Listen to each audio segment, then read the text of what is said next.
हे दोस्तों, आज मैं आपको बताऊंगा एक की रीजन क्यों कुछ ही लोग बहुत अमीर बन पाते हैं और क्यों ज्यादातर लोग गरीब या फिर मिडिल क्लास रह जाते हैं। रॉबर्ट नाम का एक लड़का था जिसके दो बाप थे।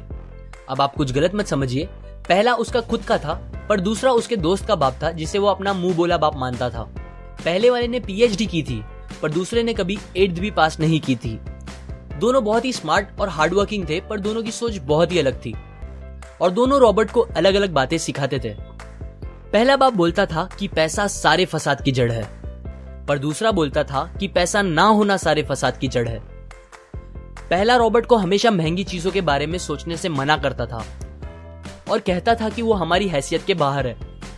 दूसरा उसे कहता था कि वो सोचे और अलग अलग रास्ते ढूंढे जिससे वो सारी महंगी चीजें खरीद सके। ये करने से उसका दिमाग तेज होगा और नए आइडियाज भी मिलेंगे। पहला उसे कहता खूब मेहनत कर, अच्छे से पढ़ लिख ताकि तुझे बड़ी कंपनी में नौकरी लगे और तू बड़ा इंसान बन पाए। दूसरा कहता था तू खूब पढ़ मेहनत कर पर खुद की कंपनी खोल ताकि तू खूब सारी नौकरियां लोगों को दे पाए। रॉबर्ट के पास एक एडवांटेज था, उसने अपने दोनों बापों को अपनी अलग अलग सोच के साथ बढ़ते और उनकी तरक्की देखी।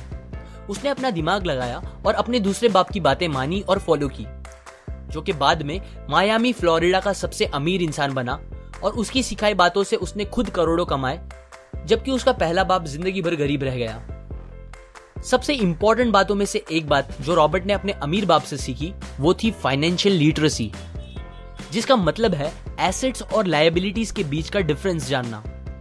अब आप गौर से सुनिए, ये नॉर्मल कॉमर्स में सिखाए गए मीनिंग से थोड़ा अलग है। रॉबर्ट ने काफी इजी शब्दों में उसका मीनिंग बताया है, जो कि कुछ ऐसा है। एसेट्स कोई भी वो चीज होती है जो आपको पैसे बना के दे या फिर आपके जेब में पैसे डाले, और लायबिलिटीज वो चीजें होती है जो आपके जेब से पैसे ले ले या आपके पैसे खत्म करे।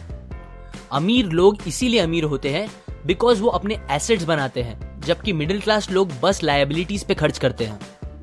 मिसाल के तौर पर रमेश और सुरेश नाम के दो दोस्त थे। दोनों सेम पोजीशन और सेम सैलरी पे काम करते थे।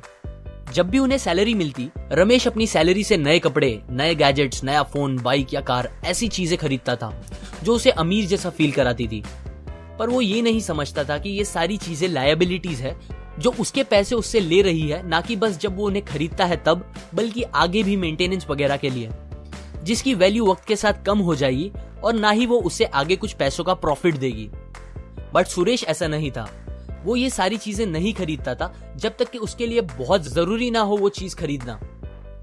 वो पैसे जमा करता था और एसेट्स पे खर्च करता था, जैसे कि स्टॉक्स, बॉन्ड्स, रियल एस्टेट, अपनी खुद की स्किल्स बढ़ाने के लिए या कुछ सीखने के लिए जो उसे आगे और पैसे बना के दे। 2 साल बाद सुरेश करोड़पति बन गया, जबकि रमेश वैसे का वैसा अपनी कम सैलरी को कोसता रह गया और कहता था कम सैलरी उसके मिडिल क्लास होने का रीजन है। एक गरीब इंसान का कैश फ्लो कुछ इस तरह होता है, उसे पैसे मिलते हैं और फिर वो पैसे उसकी जरूरी खर्चों में खत्म हो जाते हैं। एक मिडिल क्लास का कैश फ्लो थोड़ा सा अलग होता है, उसे पैसे मिलते हैं, वो पैसे जरूरी खर्चों और लायबिलिटीज में खत्म कर देता है। इसीलिए मिडिल क्लास और गरीब में ज्यादा फर्क नहीं है। मोस्टली मिडिल क्लास लोगों को लगता है उनका घर उनका एसेट है, पर ऐसा नहीं है।